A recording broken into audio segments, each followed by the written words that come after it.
بسم اللہ الرحمن الرحیم۔ السلام علیکم۔ امید کرتے ہیں آپ سب خیریت سے ہوں گے۔ سورہ نمل قرآن مجید کی 27ویں صورت ہے اور یہ مکی صورتوں میں سے ہے۔ اس میں 7 رکوع 93 آیات ہیں، جبکہ کل الفاظ 1276 اور کل حروف 4724 ہیں۔ سورہ نمل قرآن مجید کے 19ویں اور 20ویں پارہ پر مشتمل ہے۔ سورہ نمل قرآن مجید کی کتابی ترتیب کے لحاظ سے 27ویں اور ترتیب نزولی کے اعتبار سے 48ویں صورت ہے۔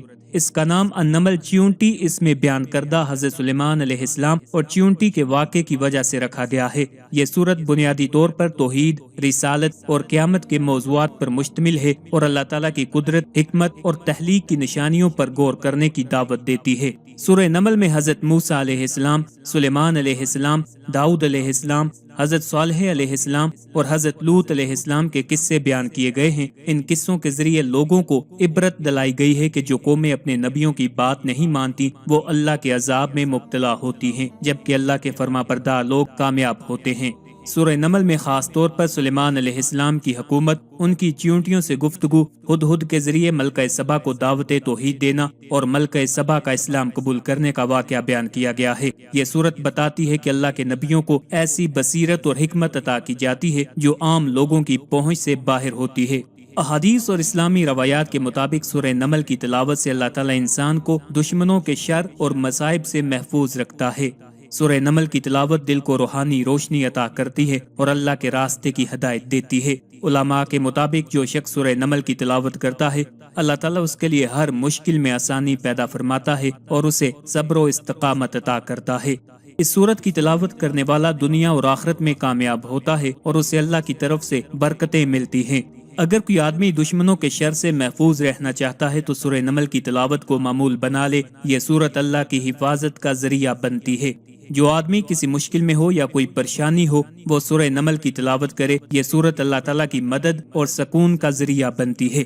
علماء بتاتے ہیں کہ جو آدمی سورہ نمل کو روزانہ پڑھتا ہے، اللہ تعالیٰ اس کے رزق میں برکت عطا فرماتا ہے اور اسے محتاجی سے بچاتا ہے۔ اگر کوئی آدمی کسی خاص مقصد کے لیے دعا کرنا چاہتا ہو تو سورہ نمل کی تلاوت کے بعد دعا کرے، اللہ تعالیٰ اس کی دعاؤں کو قبول فرمائے گا۔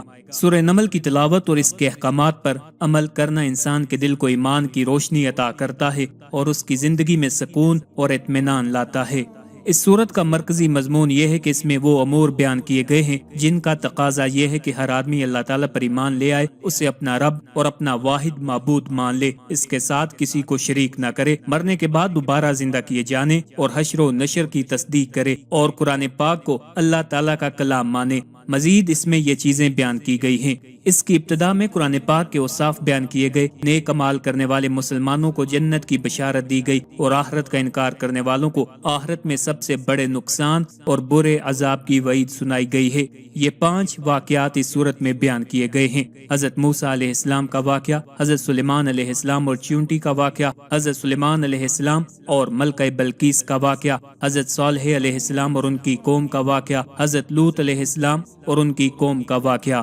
اللہ تعالیٰ کے وجود اور اس کی وحدانیت پر دلائل بیان کیے گئے کہ اس نے زمین و آسمان اور بحر و بر کو پیدا کیا، زمین کے خزانوں سے فائدہ اٹھانے کا انسان کو الہام کیا، خشکی اور تری کے اندھیروں میں انسان کو راہ دکھائی اور اسے کثیر یعنی وافر رزق عطا کیا۔ یہ بتایا گیا کہ قیامت کی ہولناکیاں اچانک آئیں گی۔ اللہ کے علم کی وسعت اور دن اور رات کے آنے جانے سے اللہ تعالیٰ کی وحدانیت پر استدلال کیا گیا ہے۔ مرنے کے بعد دوبارہ زندہ کیے جانے اور حشر و نشر کا انکار کرنے والے مشرکین کا رد کیا گیا ہے۔ قیامت کی چند علامات بیان کی گئی ہیں، جیسے دابۃ الارض کا نکلنا، پہاڑوں کا اڑنا اور سور میں پھونک ماری جانا وغیرہ شامل ہیں۔ قیامت کے دن لوگوں کی 2 اقسام اور ان کی جزا بیان کی گئی ہے۔